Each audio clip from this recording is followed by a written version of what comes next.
कभी सोचा है हजारों साल पहले जब कागज कलम कुछ भी नहीं था, तब इतना सारा ज्ञान उसे बचाया कैसे गया होगा। आज हम ठीक यही करने वाले हैं। हम समय में पीछे जाएंगे और ज्ञान के एक बहुत बड़े महासागर यानी वेदों की दुनिया में डुबकी लगाएंगे।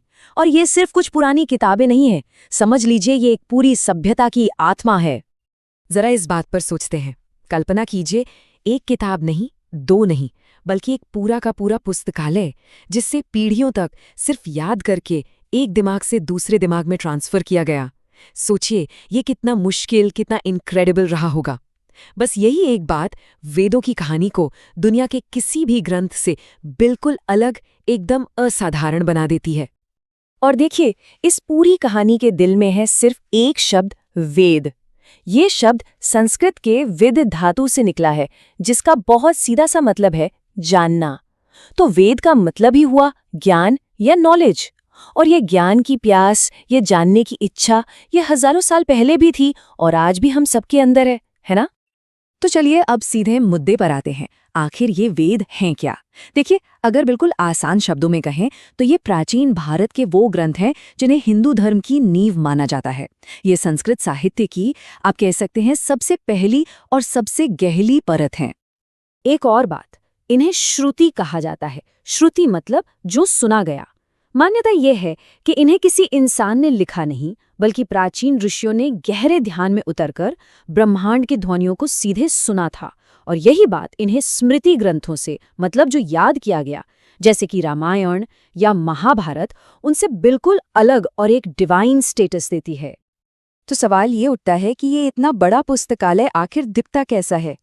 चलिए इसे खोलकर देखते हैं कि इसके अंदर है क्या। क्योंकि ये कोई एक किताब नहीं है, इसका एक बहुत ही ऑर्गेनाइज्ड, एक व्यवस्थित ढांचा है। इस विशाल ज्ञान को मोटे तौर पर 4 मेन हिस्सों में बांटा गया है। जी हाँ, 4 मुख्य वेद, जो इस पूरे ज्ञान के 4 बड़े खंभों की तरह खड़े हैं। तो ये 4 वेद हैं। सबसे पहला ऋग्वेद। इसमें अग्नि, इंद्र जैसे देवताओं की स्तुति में बहुत ही सुंदर भजन है।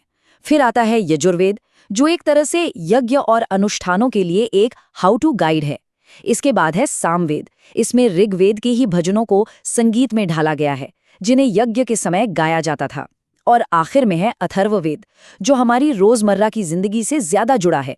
इसमें बीमारियों को दूर करने के मंत्रों से लेकर गहरे फिलॉसफिकल विचारों तक सब कुछ मिल जाता है।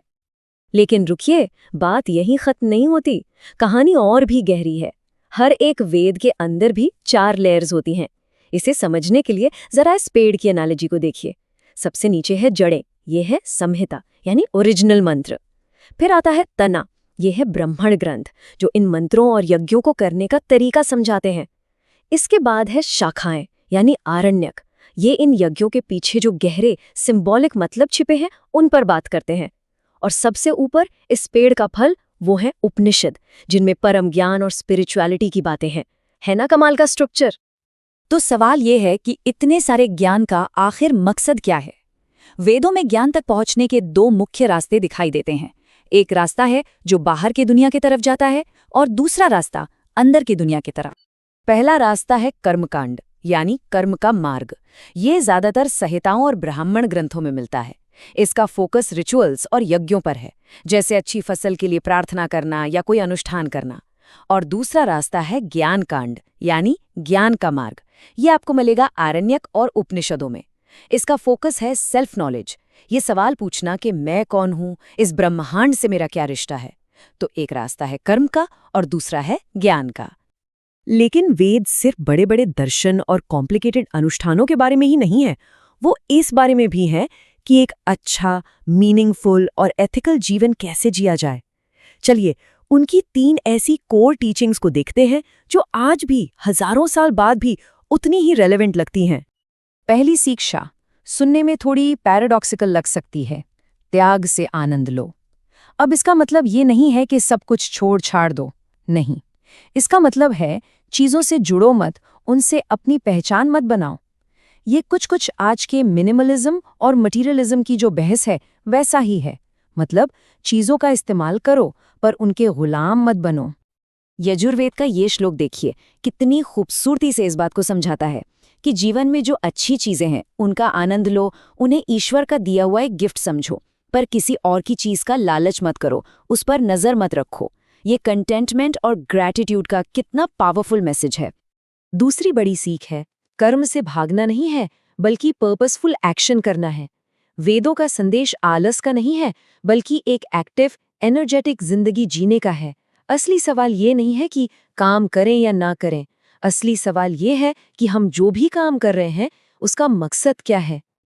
यजुर्वेद का ये मंत्र यही कहता है कि 100 साल जीने की इच्छा रखो, पर सिर्फ सांस लेने के लिए नहीं बल्कि ऊर्जा के साथ अच्छे काम करते हुए, क्योंकि आखिर में मीनिंगफुल एक्शन ही तो जीवन को वैल्यू देता है। ये सोचने वाली बात है कि वो कौन से काम हैं जो हमारे जीवन को ऊर्जा और अर्थ देते हैं।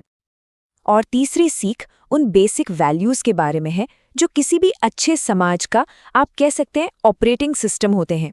ये वो नियम है जो हमें असल में इंसान बनाते हैं। तैत्तिरीय उपनिषद का ये जो हिस्सा है, ये एक गुरु अपने शिष्य को ग्रेजुएशन सेरेमनी में दे रहा है। वो कहते हैं, हमेशा सच बोलो, धर्म के रास्ते पर चलो और अपनी माँ, पिता, गुरु और मेहमान का देवता की तरह आदर करो। सोचिए, ये बातें हजारों साल पुरानी हैं, पर क्या ये आज भी एक अच्छे इंसान और एक अच्छे समाज की नींव नहीं है? तो अब सबसे बड़ा सवाल, हजारों साल पुराना ये ज्ञान आखिर हम तक पहुंचा कैसे? और यकीन मानिए, इसकी कहानी तो इस ज्ञान से भी ज्यादा हैरान करने वाली है। ये इंसान की मेमोरी और डेडिकेशन की एक अनबिलीवेबल कहानी है। सबसे पहले जरा इस टाइमलाइन पर एक नजर डालते हैं। वेदों की रचना कोई एक दिन या एक साल में नहीं हुई। ये करीब करीब 1000 साल तक चलने वाला प्रोसेस था। सोचिए, लगभग 1500 बीसी से लेकर 500 बीसी तक 1000 साल तक ज्ञान की एक नदी लगातार बहती रही और इवॉल्व होती रही। और अब आती है सबसे हैरान कर देने वाली बात।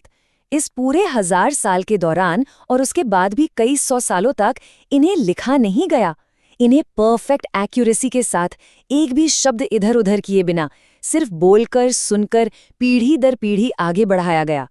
जरा सोचिए, आज के डिजिटल युग में जहां हम सब कुछ सेव बटन दबाकर भूल जाते हैं, क्या ऐसा कुछ भी पॉसिबल लगता है?